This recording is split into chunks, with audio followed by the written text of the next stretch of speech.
Welcome back, everybody, to another episode of the Next Level Minds podcast. This is the first 2025 episode with an amazing guest. But before we dive into this week's and this year's first episode, I would like to reiterate my main goal to all the listeners out there. And that goal is to impact over 1 million people by helping them reach a next level in their business, personal, or career life.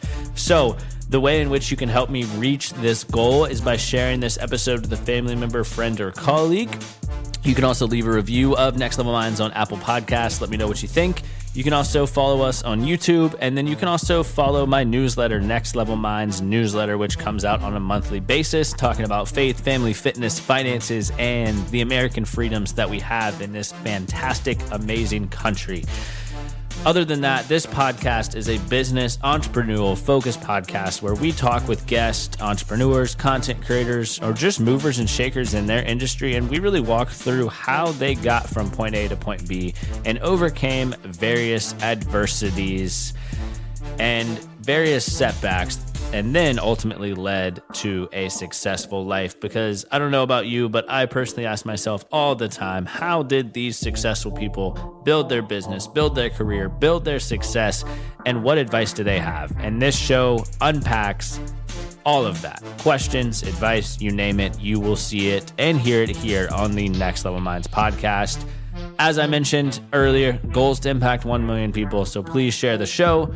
Other than that, we are about to dive into an amazing episode with Kevin Surace. He is a serial entrepreneur who has started and exited multiple companies. He also was Inc. Magazine Entrepreneur of the Year. He has close to 100 worldwide patents.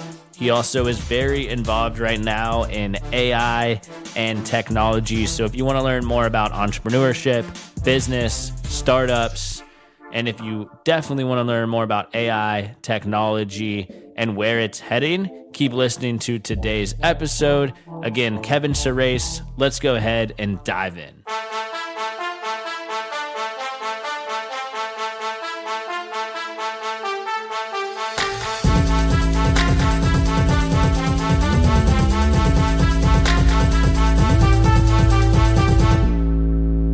Kevin, thanks so much, man, for hopping on the Next Level Minds podcast. Thanks for having me, Chris. Absolutely, man. I love the shirt, by the way, for those watching by video. It's like very spring, kind of gets me ready for the new season coming up. It's my Kapalua golf shirt. I'm not allowed to play the plantation course. The every year they have the Century Tournament, and all the pros play in early January. And we have a home here in Kapalua, so I could see it. I can see it right over the ridge here. But I have a bunch of the shirts, so I wore one today. I thought it's appropriate. I tend to wear more Hawaiian stuff when I'm in Hawaii. Yeah, man, I feel that. I'm in Charleston, South Carolina, by the beach on the East Coast side. So, oh, wonderful! Closets filled with pastels, Hawaiians, all that stuff. Yeah, that's right. So. That's right. Yeah. But yeah, man, I know today we're going to talk about business, entrepreneurship, AI, a lot about your companies as well. But before we get into the nitty gritty of that, I know you personally talk a lot about joy and obviously the importance of joy with success. You even have a book about it, of course. So on a personal note, it sounds like golf, but what are some things outside of business that do bring you joy that the listeners can know about? Yeah, the Joy Success Cycle is a book I'm working on. It's not out yet, but we're getting close, and there's a lot we could talk about that today. It's the first time I've seen joy and success tied together. I mean, there's the obvious one of, well, I'm successful and I have money, therefore I have happiness. That's not what we're talking about. We're talking about every single day, every single task. Can I find the joy in doing that task and executing that task and finishing that task? Because if I do, it leads to more success. So we'll talk about that in a bit. Other things I do, hobbies. Well, sure, I guess I'm a music director. I've conducted quite a bit, orchestras and symphonies and big bands and things like that, and jazz. Also done some 60 musical productions where I've been either a percussionist, I'm a drummer also, or a music director. So very busy with that. I've got a couple of movies out there that I was highly involved with directly. One is 1660 Vine. It's a musical about influencers and things go right and things go wrong. That is That's out on Prime, and the other one is Estella Scrooge. It's a Christmas film, also a musical, music by Paul Gordon, and that is broadly available on streaming platforms. So, Nice. so I've done a lot, right on the set filming and dealing with all the things you have to do there. But those are my artistic avenues, a few of them anyway. Yeah, no, I love that. I feel like it's a great creative outlet to kind of escape from the stressful nature that business and entrepreneurship can sometimes be, of course. So that's cool that you're doing that. It can always be. Yeah. yeah. Stress comes along with it. But again, I think this whole mantra of the joy success cycle and recognizing that it is only as stressful as you want it to be. It is only as hard as you want it to be. And it is only as joyful as you want it to be. So, you're conducting this podcast. You could say 5 minutes before, oh, I got to interview this guy, Kevin. I don't feel like it. I'm tired. I'm this. It's late in the day. I already worked out, whatever. You can also say, wow, this is going to be a cool, even though I'm tired, this is going to be a cool time to just, have a chat and learn something new. Maybe I'll learn 1 or 2 or 3 things new. Who knows? And so it's all how you look at everything that you do, literally everything that you do. Joy is not a byproduct of doing something. It is the means to which you shall do it, right? So it's a complete re-mindset, a rethink of your mindset. And you control your mind. You control how you look at everything. You can get up today and say, oh, it's raining. I planned to go to the beach, but it's raining. You can also say, hey, great, it's raining. 1, makes things green. 2, it gives me a chance to do these other things that I would have never done had I gone to the beach. So it's all how you look at every single thing. And when you realize that you control that, you start to stop complaining, because complaints take away from your overall positive score that you want for the day. You want to continue to drive your score, say, to a 10 from a 0, right? And so every time you have a joyful moment, you're driving that up. But every time you complain about something, it's a joy killer, and you've taken away from that positive quotient. And you don't want to take away from that positive quotient, because then you got to build yourself out of a hole, right? You got to dig yourself out of that. So it's one of the things we'll be teaching in the book, is how to do that against really every task that you have, how to measure your positive quotient up and down, and then how to set goals for yourself in terms of any internal or external complaints, because they all are just joy killers, all of them, and you just don't need that in your life. Yeah, and to me, it kind of sounds like a bank account, right? You need to make more deposits than withdrawals to have that positive bank account. So it sounds like what you're alluding to from a comparison side is same type of thing, more deposits into that positive, joyful side. That's right. Okay. That is right. Make deposits all day. And my rule of thumb is it's hard for people to do that. Well, here's the takeaway, what I want people to do when they listen to this, right? Tomorrow, I want you to wake up and start counting the number of complaints that you have, internal or external. I might have told someone that. I might have kept it internally, but how many? The average American probably has 100 complaints a day or more, and you'll be surprised when they add up. And every time you have a complaint, it takes away from your positive quotient, right? You're withdrawing from your bank account, as you said. And then I want you the second day to have a different goal. Here's the goal.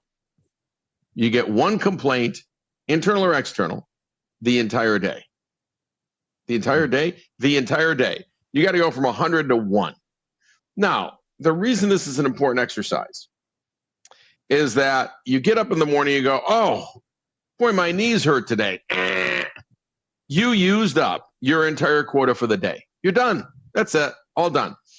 And it starts to really reframe your mind going, okay, I can't complain about this. So you go up to your monitor and you turn it on and it doesn't come on. I can't complain about it. I have to find some joy in, oh, I'm going to use this other thing instead, or I'll go get this other one, or it gives me a chance to buy a new one, or whatever the case is, right? You now have to look at everything in a positive way rather than, oh, it's someone else, it's something else that's happened to me that's negative. It's something else I have to fire this person today. That's a terrible thing. Well, hang on. It might be positive for them and positive for you. Everybody might be in a better space a week from now after they leave this particular job that isn't working for them and isn't working for you, right? So you got to find the positive side of everything so that you continue to build joy in everything that you do, which continues to build your positive quotient, continues to put money in the bank. And the reason you do that is you cannot have the success that you want in life.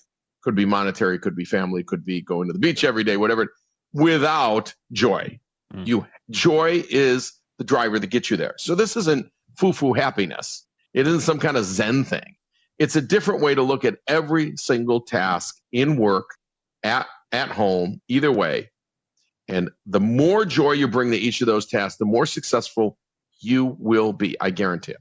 Yeah, no, I love that. I mean, it's very full circle. Like, it's going to help you be a better entrepreneur, better family man, better gym goer, whatever your thing is.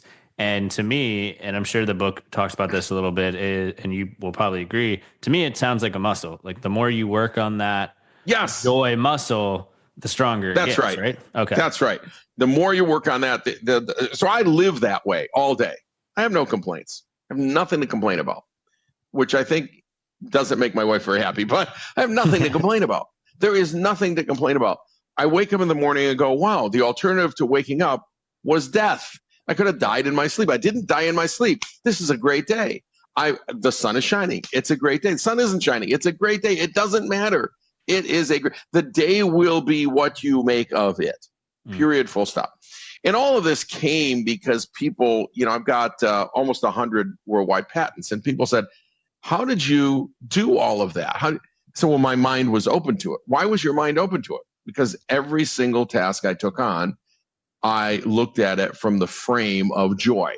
How is this bringing me joy? What can I find? How can I find the joy in this task? And when you do that, your mind is much more open to see where there's real problems, where there are real problems in the world that you might want to solve, and then how you can tackle those problems with a variety of technology or business acumen or whatever it is. Yeah.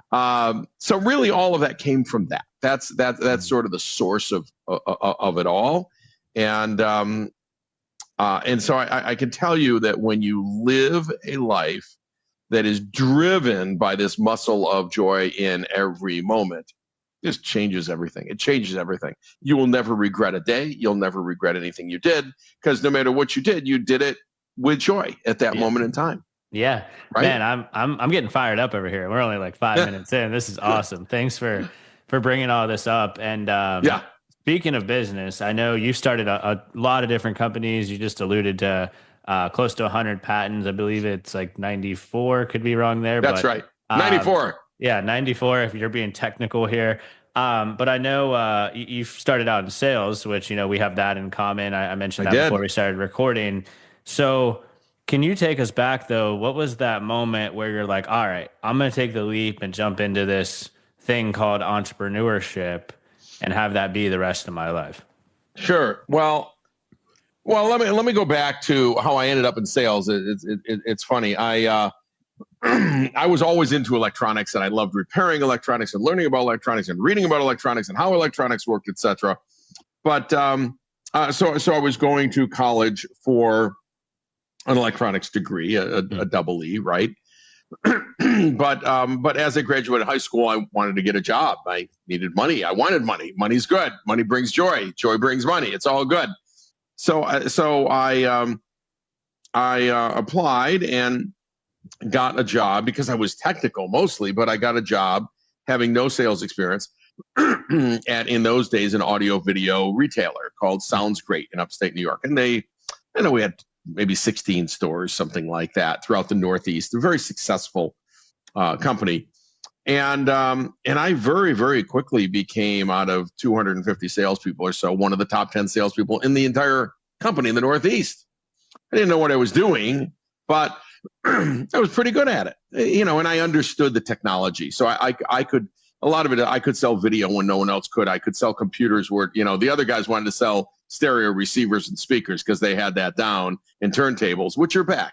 But they didn't want to sell the other things. So partly that worked. But here's the funny story. We had a guy come in that had modeled a sales methodology after the Dale Carnegie sales course, not the Dale Carnegie course, but the Dale Carnegie sales course, of which there was one at the time. And there's 5 steps of a sale: open, qualification, conviction, objection, close.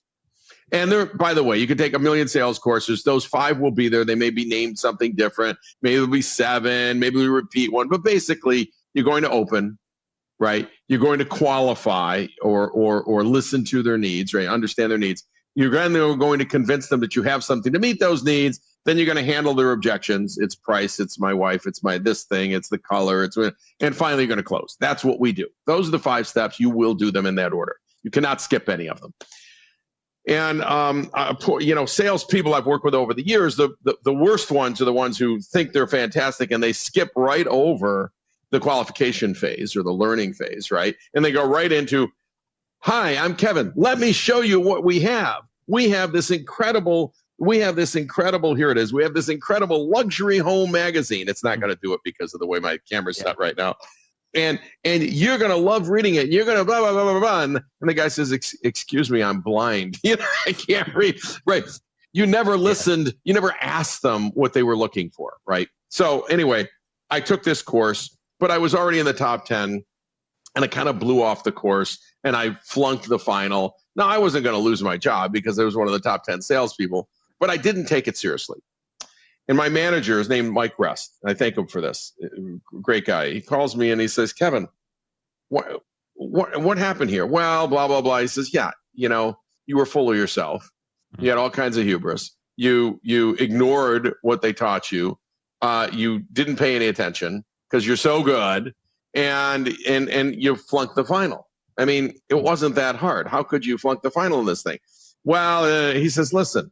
And I said, "Look, I'm one of the top 10 salespeople." He said, "Yeah, but you could have been number 1.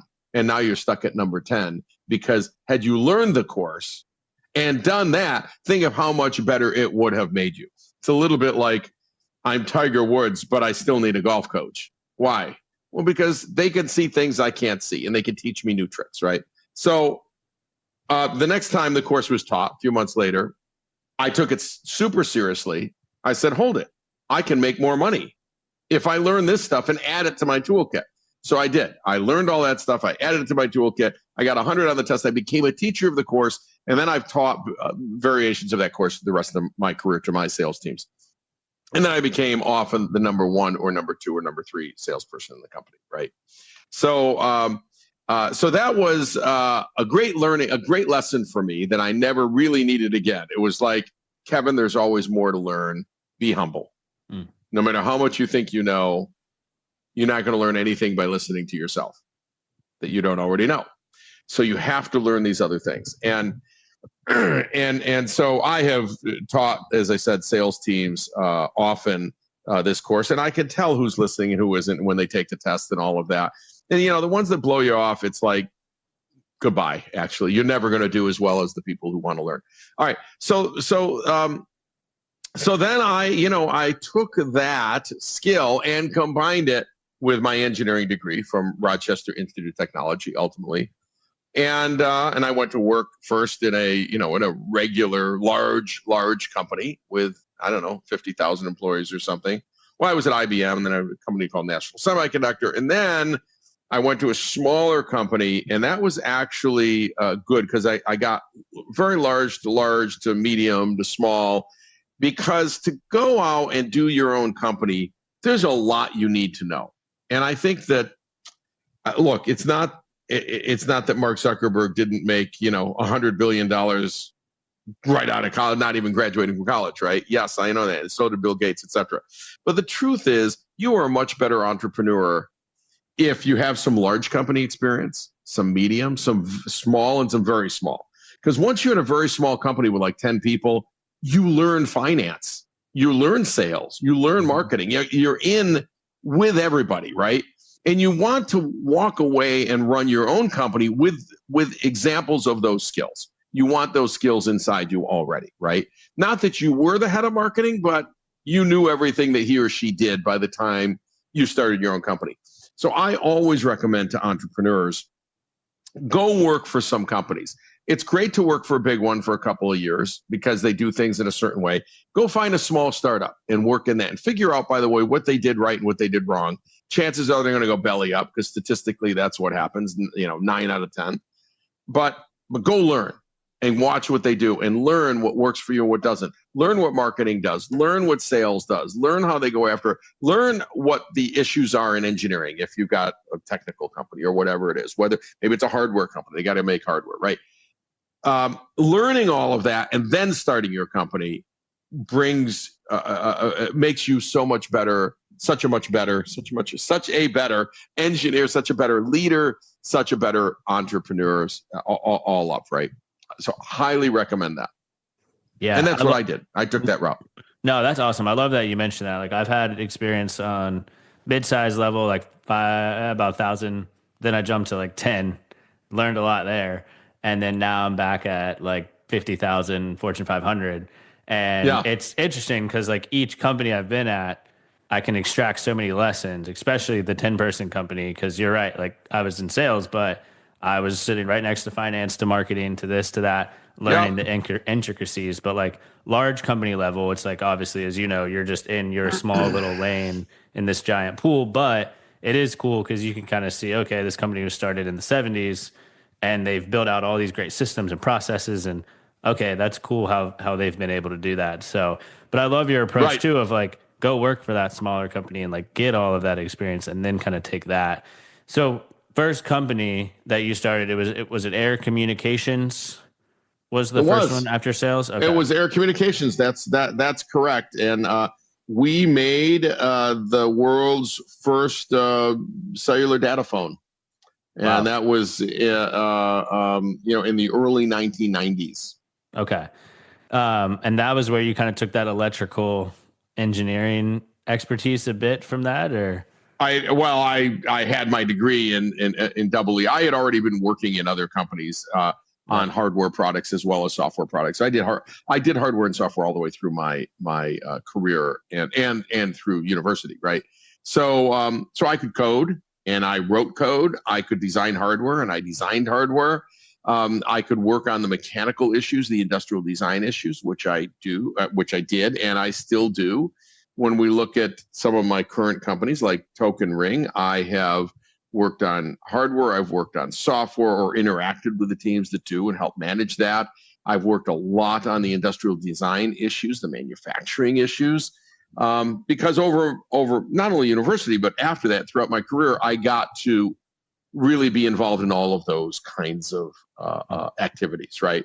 And they're all real. I mean, you cannot underestimate how challenging an industrial design situation is. For example, if you're making a wearable ring, it basically commands jewelry, jewelry level quality, except it has 85 components inside, electronic components, right?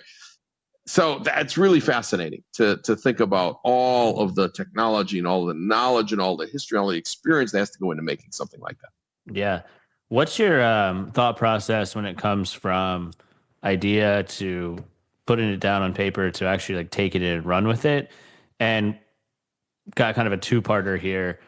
Is there a difference between like doing that in 1992, I believe, when you started that, to like now in 2025? Sure. Like, is it the same approach, or is it like, no, in this day and age, I would suggest doing X, Y, and Z, Well, look, in the end, you're either going to, well, it depends on what kind of entrepreneur you are, right? There's entrepreneurs who start a dry cleaning service, okay? So it can be anything, right? But ultimately, you're going to have a product that interfaces with people, whether it's businesses or consumers, and that might just be software today.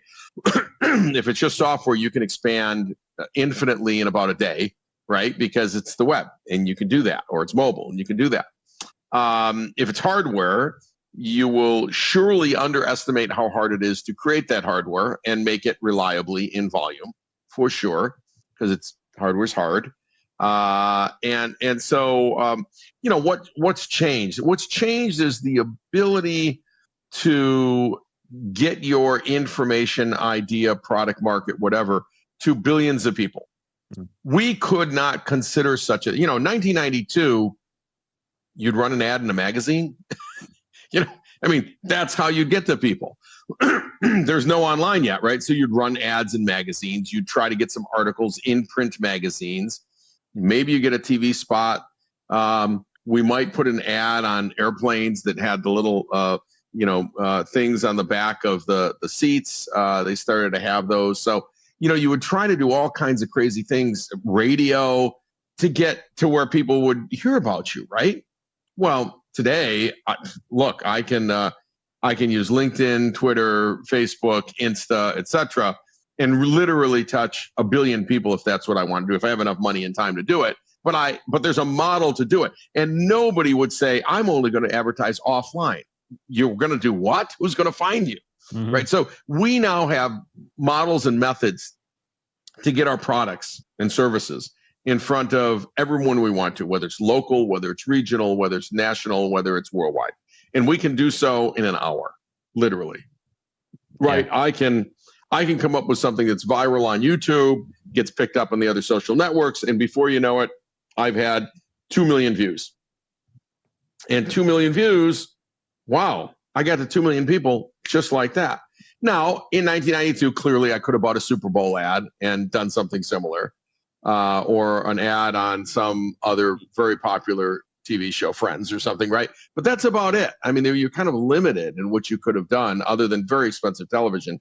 Today, for almost free, I can do stuff on the web. Yeah, I was going to say, you could have bought the Super Bowl ad, but I mean, that would have been a ridiculous amount of money. Now with Facebook ad campaigns, all these things, even just free posting on Instagram, LinkedIn, Facebook, you can reach all of those people for very low cost. I'll give you an example. You're essentially a broadcaster with this podcast, and you're a broadcaster. If you wanted to get on the air and say anything you wanted to say in 1992, you probably needed to own a radio station or a network, because you'd have no producer would tell you what to do. You just go do it. It's your thing. So, of course, you could have bought a radio station or a network for tens or hundreds of millions of dollars or more.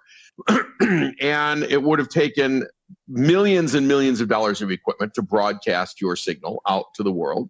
That's what it costs, right? And now for a $200 microphone and a $100 camera and an internet connection that's $19 a month, you and 45 million others are broadcasting.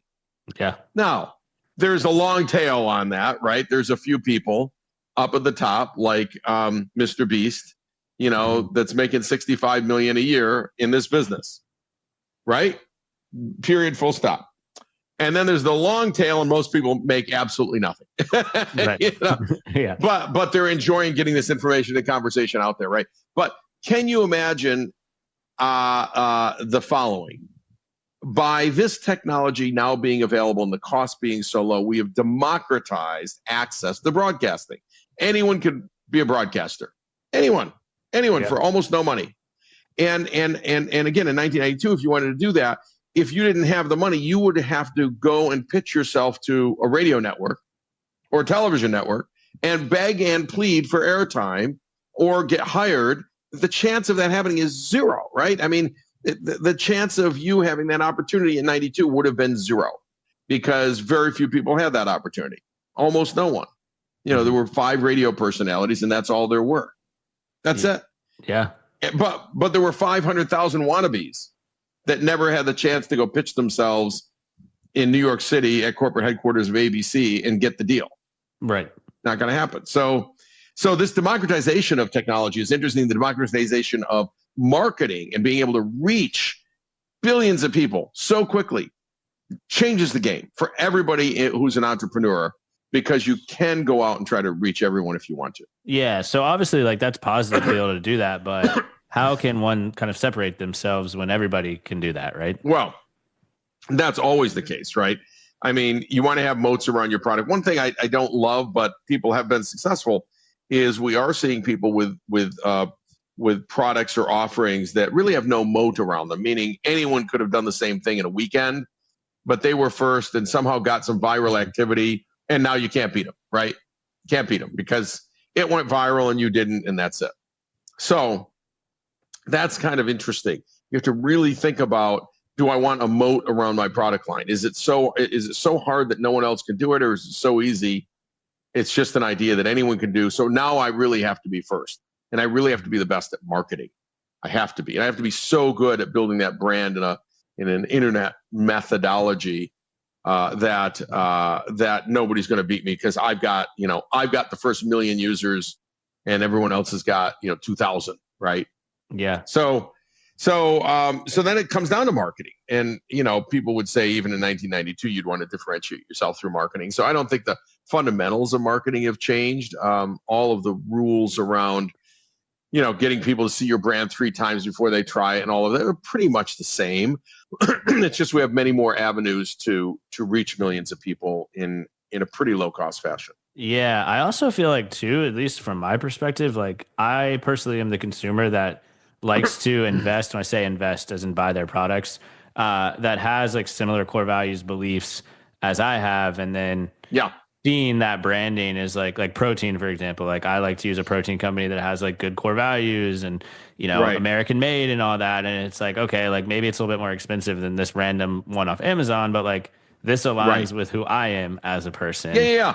So and that's branding. That's branding. Yeah. I mean, if you make something in the United States today, you raise that flag, because you're going to be proud that it costs more. Yes, this costs more, but American jobs, high quality, these kinds of inspections, blah, blah, blah, blah, blah. You can always get protein from China. It's nearly free. They'll practically ship it to you for nothing. From Temu or something, right? It's 12 cents a pound. But who knows what's in that thing? There's no rules and regulations there on it. I don't know what's in it, right? You really want to put that in your body? Probably not. So we are seeing a great resurgence of, not only design, but made in America. And I think that's good. I think we've, as a country, not just us, all the countries have recognized that there is a cost of doing business with, in essence, people who want to be your enemy, right? Not people, but governments, right? And China, Russia, North Korea, Iran are very good examples of countries. We did a lot of business with Russia. We thought they were our friend. They were never our friend. They're communists. Right. No, when you do business with communist countries, it might bite you someday, right? Agreed. There's all this stuff we're bringing in from China is not a sustainable model. It's nothing against the Chinese people. It's nothing. It's just their government is one that absolutely wants to, basically occupy other countries and take their stuff, right? Yeah. Or steal intellectual property. That is a model of their government that isn't new. It's been around for 30 years, and we know this, but we still like cheap stuff. So at some point, we have to wean ourselves from cheap stuff and say, are there countries that are more friendly to us, that have democracies that we should be interacting with? And where there's not, maybe we should, automate more, but make it at home. Right. Those are and a lot of that's going on. We're trying to bring semiconductors back home. It's too dangerous to make them in Taiwan. And we're actually seeing a lot of reshoring. Actually, the manufacturing jobs have been up mostly for the last few years. I think we're at our highest level of manufacturing jobs in the U.S. that we've had in maybe decades, a long time. So that's interesting. The other thing that's happening is AI is starting to eliminate certain kinds of tasks. And, I spend most of my time in AI today, AI and cybersecurity. And a lot of my patents are in AI. And so AI and customer support, for example, can completely eliminate tier 1 customer support or call centers. I don't need that call center. Why? Well, AI can do the job. I can have a virtual assistant answer the phone and actually do a better job than humans are doing. We've measured this. However, all of our call center work was sent overseas over the last 20 years. So the first jobs that are actually being impacted, we already moved overseas. Those are being impacted first. The reason we moved them overseas is to drive the cost down. The reason we're going to replace them with AI is to drive the cost down further. That's just how it works. So I wouldn't be too worried about like jobs in the US being eliminated by AI. It's really going to impact a lot of offshore jobs. AppVance, one last thing on this point. AppVance, one of my companies, has invented a technology where AI finds bugs in software, and we're working on technology that will do that more and more and better, et cetera, et cetera. And soon it will be so good that the 2.5 to 3 million people, almost all offshore, that are employed in software quality assurance won't be needed because AI can frankly do that job better, right? Yeah. They won't be needed, but they're mostly offshore. The ones we have onshore, we're going to keep because they're senior level, mostly management.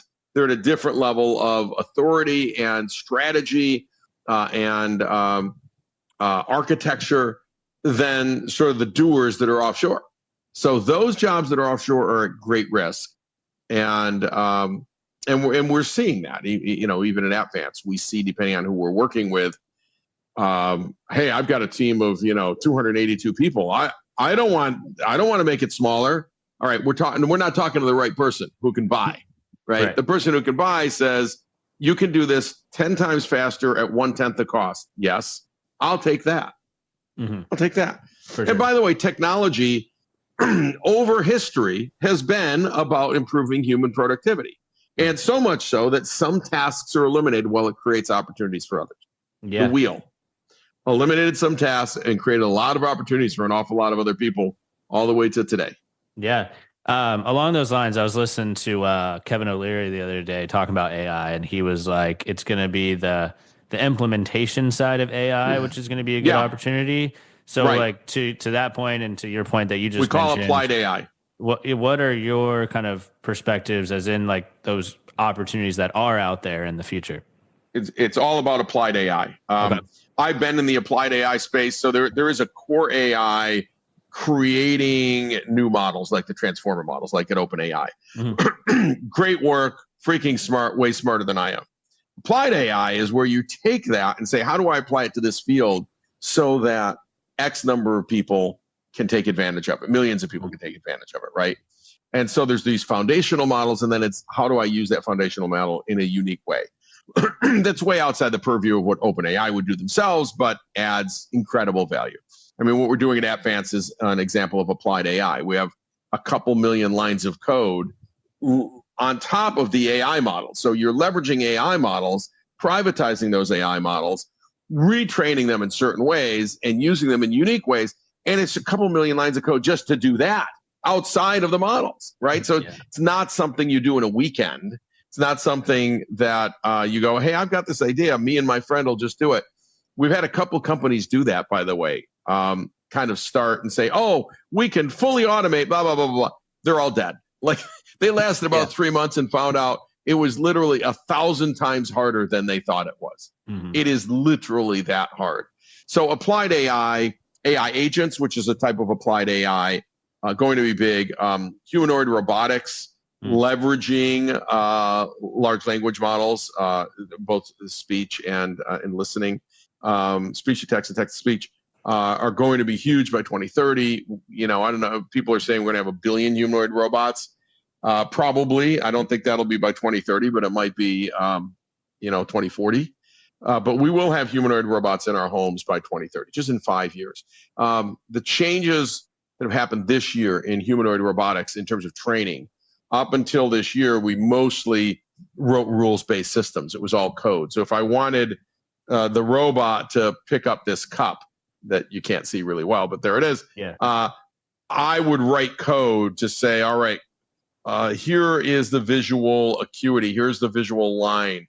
Now move the hand towards it. Now squeeze, but only so much for this kind of plastic. Then pick it up. Okay, you'd code all that in, right? Now we've got them learning by themselves with reinforcement learning. So what we're doing is saying, here's a human picking up this cup. You go figure out how to do that same task. And it'll sit there for 3 days, knock it over, all kinds of, but it slowly learns to do it by reinforcement learning, and it reinforces what it's learning that takes it in a positive direction. Reinforcement learning is based on only winning. I want to win. So to win, I ultimately have to pick up the cup and bring it to my mouth, for example, right?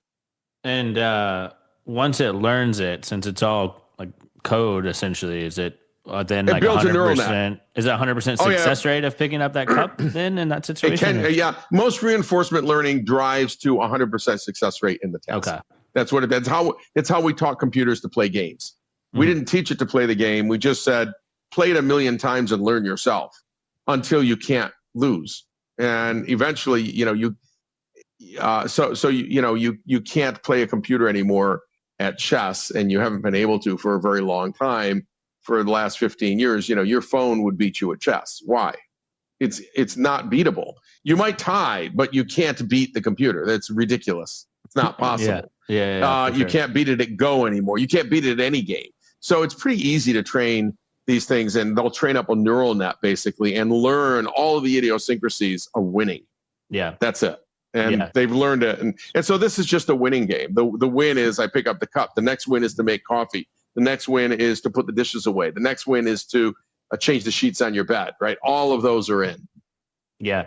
Do we need to be worried about the whole iRobot situation, or is that just some fear mongering? No, certainly any kind of machine can malfunction, but we've only got a few minutes left, so I won't get into all the idiosyncrasies of this. But these systems are not today meant to do anything that humans haven't already done. Of course, they've read iRobot, right? They know that exists.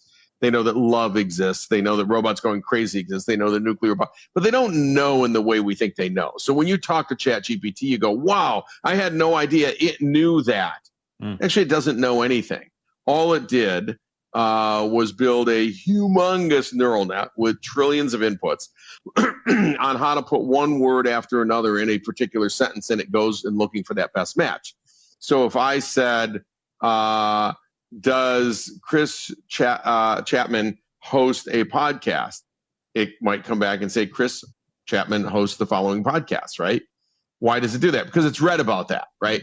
It actually doesn't know anything. It has retrieved that information in a far better way than Google does. But it's still a retrieval of information. Didn't think up anything new, didn't invent anything new, didn't decide I should kill Chris Chapman, right? Didn't do that. Doesn't know how to do that. Isn't programmed to do that. It's not programmed to do anything but put one word after another.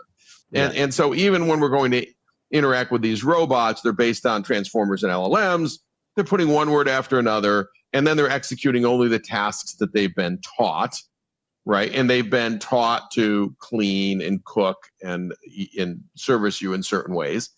Now, the U.S. Army may be training robots, to take guns and shoot them, right? And they'll use reinforcement learning for that, or take knives. And you would expect that. You'd expect there's a time in the future when you deploy humanoid robots to the battlefield, not actual humans. Why would you put humans at risk? If they kill the robot, I can make new ones, right? So that's realistic that you could train them. The ones in our home have not been trained to do that at all. Now maybe we'll have a self-defense robot, meaning that if someone entered your home, it would go to the front door and do something bad. But I suspect there'll be laws against that, because if it doesn't recognize the person, it happens to be your mother-in-law, you might not. Well, you might be okay with it, but your wife would not be okay with the fact that the robot killed her mother, right? I'm kidding. That's all a joke. Don't get mad here. Of course. Yeah. I'm not worried about you. I'm worried about the listeners. Oh, yeah. That's funny. Until they just scraped the wrong audio. Kevin mentioned this. It's like, no. Kevin said, kill the mother-in-law. No, absolutely not. Absolutely not. No, it's this misrecognition that could happen. So I suspect robots in homes will have a whole bunch of safety requirements, including safety requirements of they are not trained to kill. Cool, man. I got two more for you real quick. One last one on the AI side. How can entrepreneurs kind of balance that like technology component with the human touch component, right?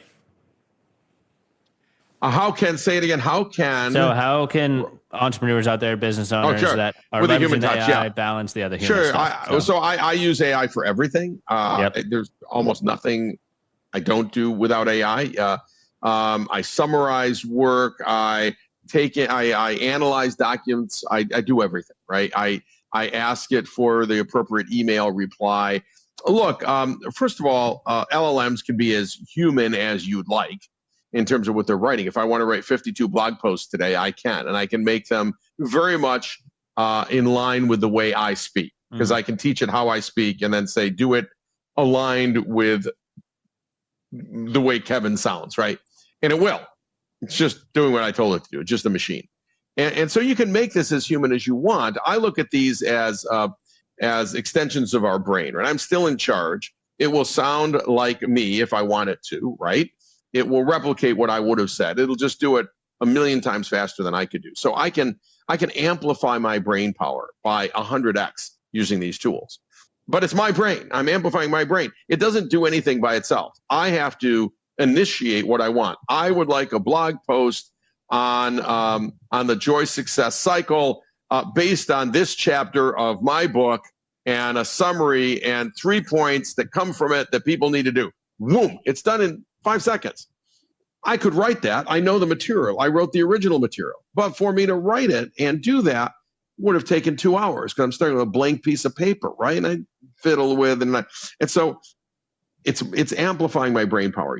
I cannot emphasize enough. You need to stop playing with ChatGPT and start using these tools for work. Yeah. Yeah. No, that's a super good point there. I like that the human component is there, but you have to train it to do that and have it kind of get to know you. Exactly. Last thing, you mentioned this like 20 minutes ago about, startups, majority of them fail, things of that nature. Yeah. What are some ways that a company cannot be part of that percentage, maybe extract some learning lessons from your entrepreneurial endeavors?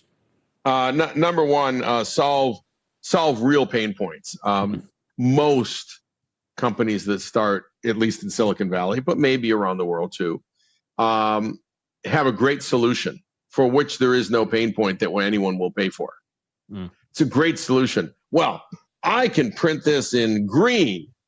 So are people going to pay you for that? I talk to entrepreneurs. I've got this great idea and it produces this for these poor people in Africa. I said, fantastic. They have no money to pay you.